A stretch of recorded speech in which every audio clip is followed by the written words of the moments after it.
Hello everyone, welcome to our channel. As you know कि हमने 7th class का जो चैप्टर था सेकंड जो न्यूट्रिशन इन एनिमल्स है उसके जो 3 पार्ट में हमने चैप्टर है हमारा कंप्लीट कर लिया था। तो आज हम उस चैप्टर के क्वेश्चंस देखते हैं।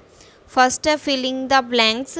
The main step of nutrition in humans are, यानी जो न्यूट्रिशन के स्टेप होते हैं ह्यूमन में वो कौन कौन से हैं। तो हमने 5 स्टेप जो हैं वो डिस्कस किए थे। सबसे पहला था इंजेशन।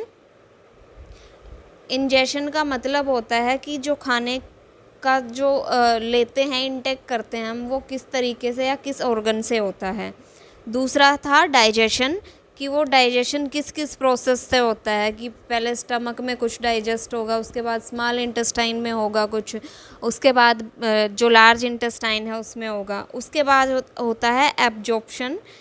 एब्जॉर्प्शन का मतलब होता है कि जो हमारा खाना डाइजेस्ट हो गया है उसमें से जो इम्पोर्टेंट न्यूट्रिएंट्स हैं उनको एब्जॉर्ब करना। जो एब्जॉर्प्शन की प्रोसेस है वो हमारी स्मॉल इंटेस्टाइन में शुरू हो जाती है और लार्ज इंटेस्टाइन में ख़त्म होती है। और डाइजेशन हमारा मोस्टली जो है वो स्मॉल इंटेस्टाइन में कंप्लीट हो जाता है।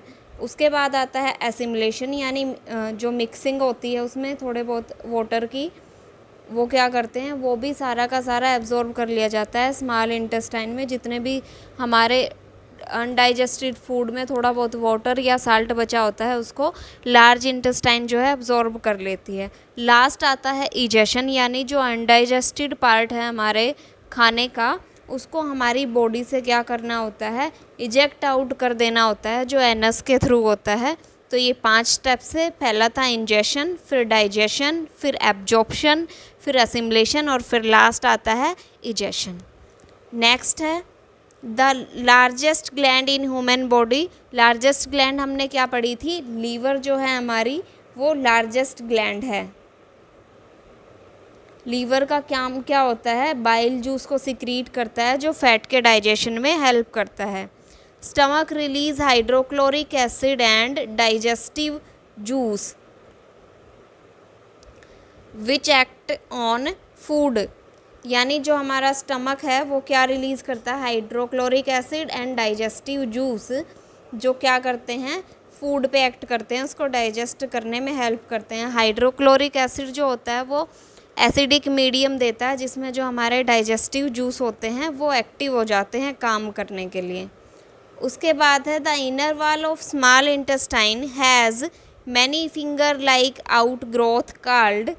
जो हमारी स्मॉल इंटेस्टाइन होती है उसकी जो इनर वॉल होती है उस पर उंगलियों जैसी छोटी छोटी सी संरचनाएं होती हैं, उनको हम क्या कहते हैं, उनको बोलते हैं हम विलाई। विलाई का काम क्या होता है, ये डाइजेस्टेड फूड को एब्जॉर्ब करने के लिए ज़्यादा सरफेस एरिया प्रोवाइड करती है। नेक्स्ट है amoeba digest its food in the, as we know कि हमारा जो अमीबा है वो क्या करता है, सूडोपोडिया की हेल्प से फूड को कैप्चर करता है और जो फूड वैक्यूल्स होते हैं वो क्या करेंगे, उस फूड को डाइजेस्ट करने में हेल्प करते हैं। क्योंकि जो अमीबा के फूड वैक्यूल्स होते हैं वो क्या करते हैं, डाइजेस्टिव एंजाइम सिक्रीट करते हैं, डाइजेस्टिव जूस सिक्रीट करते हैं, जिसकी हेल्प से हमारा जो फूड, ये जो अमीबा का फूड है वो क्या होता है, डाइजेस्ट हो जाता है। और जो फिर वैक्यूल्स होते हैं उनके थ्रू ही फॉल्स फीट के थ्रू बाहर निकल आता है अनडाइजेस्टेड जो फूड होता है। सेकंड क्वेश्चन है मेक ट्रू एंड फॉल्स बताने हैं। सबसे पहला पार्ट है इसका digestion of start in stomach. ये जो है हमारा फॉल्स होगा क्योंकि जो स्टार्च का डाइजेशन है, स्टार्च एक तरीके का कार्बोहाइड्रेट है, तो स्टार्च का जो डाइजेशन है वो हमारी स्मॉल इंटेस्टाइन में शुरू होता है, तो ये हमारा क्या होगा, फॉल्स। अब सेकंड पे आते हैं, टंग help in mixing food with saliva. ये हमारा क्या है, ट्रू होता है। टंग जो हमारी बक्कल कैविटी या माउथ में प्रेजेंट होती है और सलाइवा को मिक्स करने में हेल्प करती है। सलाइवा का काम क्या होता है कि भोजन को सॉफ्ट और चिकना कर देती है, जिससे अगला जो पार्ट होता है बॉडी का उसमें फूड पाइप के थ्रू हमारा जो फूड है वो आसानी से चला जाता है। The gall bladder temporary store bile. Bile juice हमें पता है जो हमारा वो लीवर होता है वो सिक्रीट करता है, लेकिन कुछ टाइम के लिए जो गॉल ब्लैडर है उसमें ये टेम्परेरली स्टोर होता है। तो ये हमारा क्या होगा, ट्रू। उसके बाद है the ruminants bring back swallowed grass into their mouth चू इट फॉर सम टाइम, कि जो हमारे रूमिनेंट्स होते हैं यानी जो पशु होते हैं वो क्या करते हैं कि पहले तो एकदम से खाने को अंदर ले जाते हैं, उसके बाद थोड़ा थोड़ा करके कड़ के रूप में वो खाना क्या करता है उनके मुंह में आता है और उसको फिर वो धीरे धीरे करके चबाते रहते हैं। तो ये भी क्या होगा, true.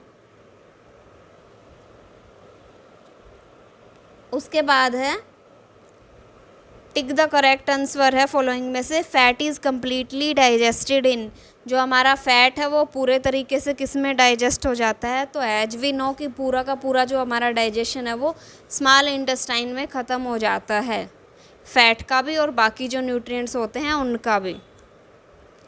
Water from the undigested food is absorb mainly इन, कि जो खाने में अनडाइजेस्टेड फूड में जो पानी होता है वो कौन से पार्ट में एब्जॉर्ब किया जाता है। तो जो हमारी लार्ज इंटेस्टाइन होती है उसमें जो हमारा खाने से जो फूड वो होता है, वाटर होता है, वो एब्जॉर्ब कर लिया जाता है। नेक्स्ट पे आते हैं, नेक्स्ट क्वेश्चन पे। Match the following items. Carbohydrates, carbohydrate हमारे क्या होंगे, शुगर्स। प्रोटीन्स हमारे अमीनो एसिड्स होते हैं। फैट है जो हमारे फैटी एसिड्स और ग्लिसरॉल में आते हैं। उसके बाद फिफ्थ क्वेश्चन है what are villi, what is their location and function, कि विलाई क्या है, उनकी लोकेशन क्या होती है और उनका फंक्शन क्या होता है। Small finger like out growth on inner wall of small intestine, हमारी जो छोटी आंत होती हैं उस पर उंगलियों जैसी थोड़े से उभार होते हैं, उनको क्या बोलते हैं, विलाई बोलते हैं। तो लोकेशन क्या है इनकी, inner wall of small intestine. काम क्या है यानी फंक्शन इनका, increase the surface area for absorption of digested food, यानी जो फूड डाइजेस्ट हो गया है उसको एब्जॉर्ब करने के लिए ज़्यादा एरिया प्रोवाइड करना। और जो विलाई होती हैं उनमें ब्लड वेसल्स होते हैं, वो भी क्या करती हैं, एब्जॉर्प्शन इंक्रीज़ कर देती हैं या एब्जॉर्ब कर लेती हैं डाइजेस्टेड फूड को, ट्रांसपोर्ट भी करती हैं। हमारे जो आधे क्वेश्चन है इस चैप्टर के यहाँ कंप्लीट होते हैं। नेक्स्ट वीडियो में बाकी के क्वेश्चंस करेंगे। ऐसी ही साइंस की वीडियोस के लिए हमारे चैनल के साथ जुड़े रहिए। सब्सक्राइब, लाइक एंड शेयर ज़रूर कीजिए। Thank you.